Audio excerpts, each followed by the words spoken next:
البدع والأهواء، أهل البدع العقائدية وأهل البدع السياسية. نقول بيننا وبينكم السلف، بيننا وبينكم الكتب، كان فيقول البدع بيننا وبينكم.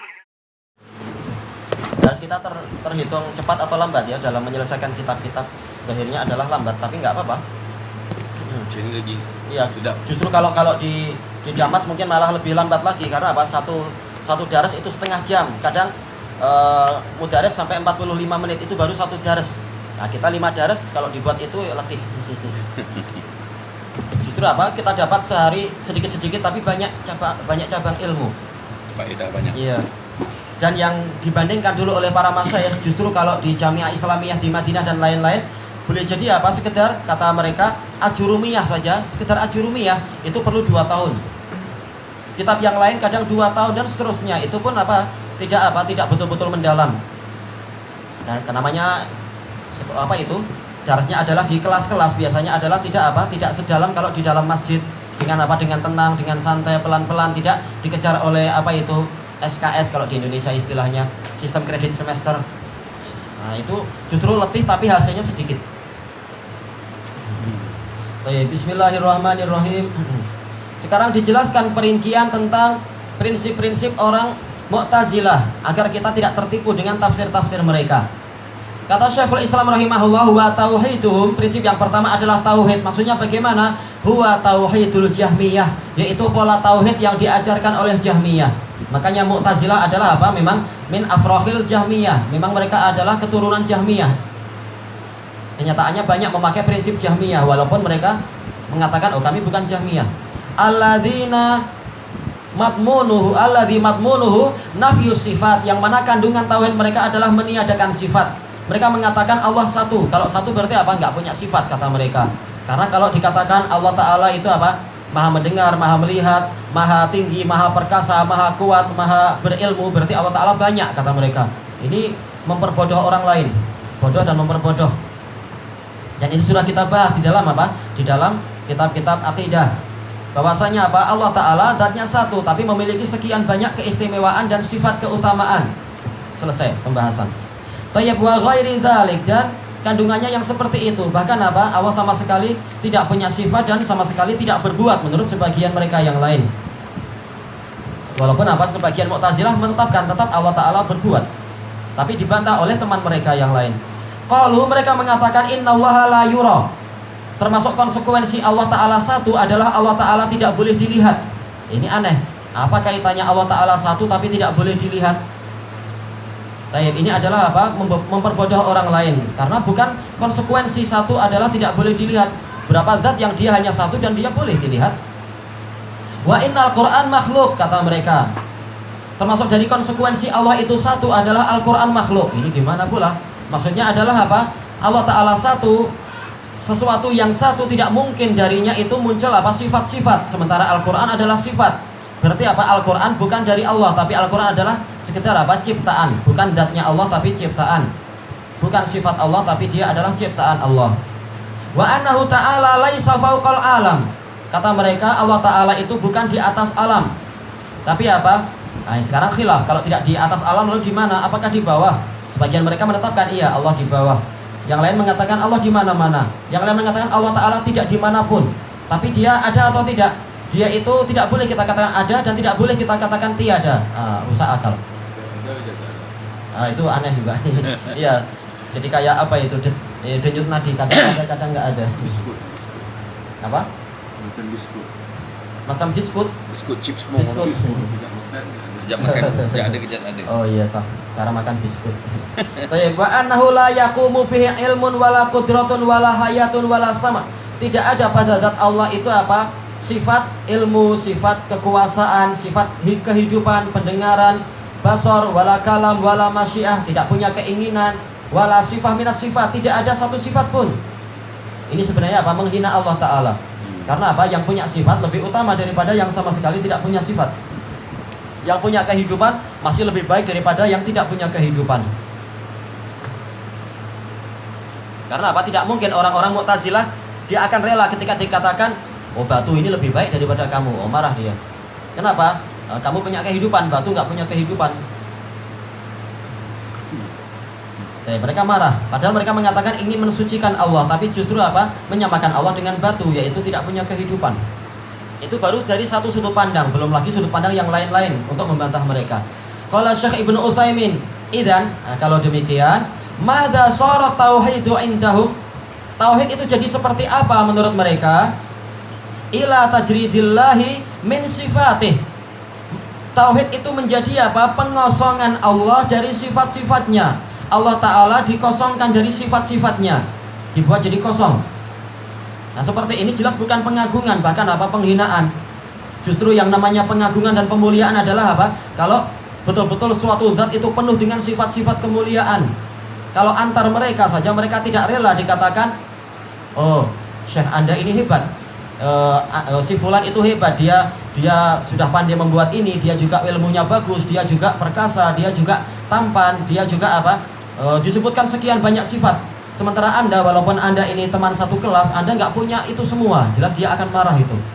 Padahal apa? Dari sini fitrah dia itu masih ada, bahwasanya yang punya banyak sifat kemuliaan itu lebih utama daripada yang tidak punya. Tapi kenapa mereka melakukan itu pada Allah? Demi memuliakan Allah, maka Allah Ta'ala dikosongkan dari sifat kemuliaan. Ini adalah apa? Kerusakan orang Mu'tazilah. Kemudian hadat tauhid indahum. Inilah tauhid menurut mereka.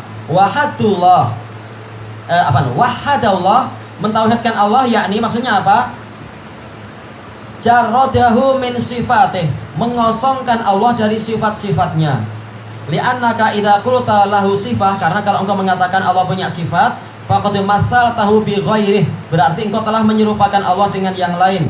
Dan ini telah kita bantah berulang-ulang tentang masalah ini, bahwasanya apa itu isbatu sifat la yastalzimu apa? At-tasbih. Penetapan sifat tidak mengharuskan tasbih. Sebagaimana kita tetapkan kita punya tangan, monyet punya tangan, tapi tidaklah sama tangan kita dengan tangan monyet. Baik, wahina idzin lam takun muwahhidan. Karena kalau engkau menyerupakan Allah dengan makhluk dengan cara menetapkan adanya sifat, berarti engkau bukan ahli tauhid. Makanya orang-orang Mu'tazilah mereka ketika berkuasa, mereka bermudah-mudah untuk menumpahkan darah apa? Kaum muslimin. Karena apa? Kaum muslimin dianggap musyrik, mengatakan Allah punya sifat, oh ini berarti musyrik. Tayyib, ini kekuasaan kalau dipegang Mu'tazilah. Tayyib, li'anna tauhida mabnahu ala amroin. Karena tauhid itu dibangun di atas dua perkara, ala nafyi wal isbat, peniadaan dan penetapan. Li'annahu man min wahhada yuwahhidu. Karena tauhid itu dari apa? Dari sorof wahhada yuwahhidu. Fala tauhida fi isbatin faqat wala tauhida fi nafyin faqat. Tidak ada tauhid kalau semata-mata penetapan, sebagaimana tidak ada tauhid kalau semata-mata berisi peniadaan. Sekedar kalimat ini betul, memang betul. Tetapi apa kalau dimaksudkan adalah harus meniadakan sifat, ini salah. Li'anna nafyal mujarrad ta'til, kata beliau, dan ini kalam yang betul memang. Karena peniadaan semata-mata itu adalah pengosongan. Wal isbatal mujarrad la yamna'ul musyarakah. Sementara semata-mata penetapan itu tidak menghalangi adanya persekutuan. Dan ini adalah kalimat yang hak. Contohnya bagaimana itu? La ilaha illallah, tiada sesembahan yang benar kecuali Allah. Di situ ada peniadaan dan penetapan. Yang ditiadakan adalah sesembahan-sesembahan yang batil. Yang ditetapkan adalah Allah Ta'ala. Adapun kalau kita sekedar mengucapkan seperti ucapan orang ghulatu sufiyah, la ilaha 600 kali itu, la ilaha 600 kali, tidak ada sesembahan, maka apa? Ini berarti kita mengingkari Allah Ta'ala. Kemudian baru mengatakan illallah 400 kali. Jadi nafinya 600, isbatnya adalah 400. Hanya Allah yang ada, hanya Allah, yaitu apa? Allah itu ada, cuma isbat. Padahal kalau kita mengatakan Allah itu ada, tidaklah di situ mengandungi apa? Bahwasanya kita mengingkari ada sembahan yang lain. Tapi apa? Allah ada dan sembahan yang lain juga ada. Sebagaimana kenyataan orang-orang sufiyah, menyembah Allah dan juga menyembah kubur-kubur. Maka yang betul adalah bukan hanya penetapan, tetapi penetapan dan sekaligus apa? Peniadaan. Meniadakan sesembahan yang batil dan menetapkan Allah Ta'ala sebagai satu-satunya sesembahan yang benar. Itulah makna la ilaha illallah. Fa'idha qulta, kalau engkau mengatakan misalkan la qa'im, tidak ada satu orang pun yang berdiri, hada nafi, ini namanya peniadaan. Idza nafaital qiyam an kulli ahad fahuwa ta'til. Kalau engkau meniadakan setiap orang meniadakan apa itu adanya orang yang berdiri semuanya, berarti inilah yang dikatakan taktil. Betul-betul ruangan ini kosong dari orang yang berdiri, semuanya tidur atau semuanya duduk misalkan. Ini namanya taktil, pengosongan. Pengosongan apa? Sifat qiyam. Wa idza qulta Zaidun qa'im, tapi kalau engkau sekedar melakukan isbat, Zaid itu orang yang berdiri. Hada isbat, ini namanya penetapan. Lakin hal yamna'ul musyarakah, tapi apakah kalimat tadi Zaid itu sedang berdiri atau orang yang berdiri, apakah menghalangi adanya musyarakah, yaitu persekutuan orang lain? La, tidak menghalangi. Kita sekedar mengatakan tentang Zaid dan tidak menghalangi, ternyata apa? Amr juga berdiri, Imran juga berdiri, Fatimah juga berdiri misalkan.